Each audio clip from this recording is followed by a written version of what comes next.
messieurs, bonjour et merci de suivre le flash d'information de 10 heures sur la télévision nationale du Burkina. La 20e nuit de l'excellence des journalistes Gallian 2017 a livré son verdict la nuit dernière. 11 prix officiels sur les 15 ont été décernés et c'est Mathias Drabo, le caméraman à la télévision nationale du Burkina, qui est le lauréat du Super Gallian, le plus prestigieux des prix. Au total, 205 œuvres ont été soumises à l'appréciation du jury dans les catégories radio, télé, presse écrite et presse en ligne. Donner du sang, donner maintenant, donner souvent, c'est le slogan de l'OMS pour stimuler le don de sang dans les situations de crise.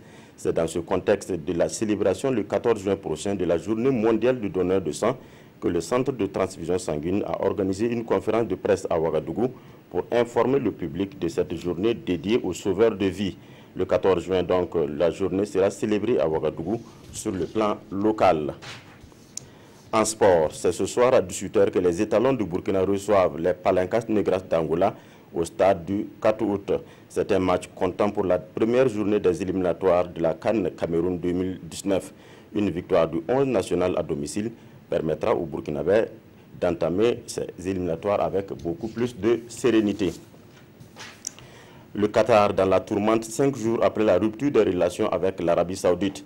Le blocus imposé aux Qataris par l'Arabie Saoudite et ses alliés, en particulier les Émirats arabes unis et l'Égypte, est lourd de conséquences. Ces mesures ont été prises pour sanctionner le soutien du Qatar à des mouvements islamistes radicaux.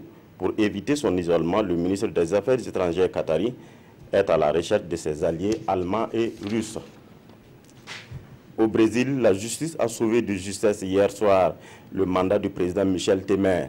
Accusé d'irrégularité dans la campagne présidentielle de 2014, le tribunal lui a accordé un non-lieu avec 4 voix pour contre 3. C'est le vote du président du tribunal supérieur électoral qui a mis fin à ces 4 jours de débat. Voilà, c'est tout pour ce flash. Merci de nous avoir suivis. L'information revient à 13h avec Ruth Bini Ouattara.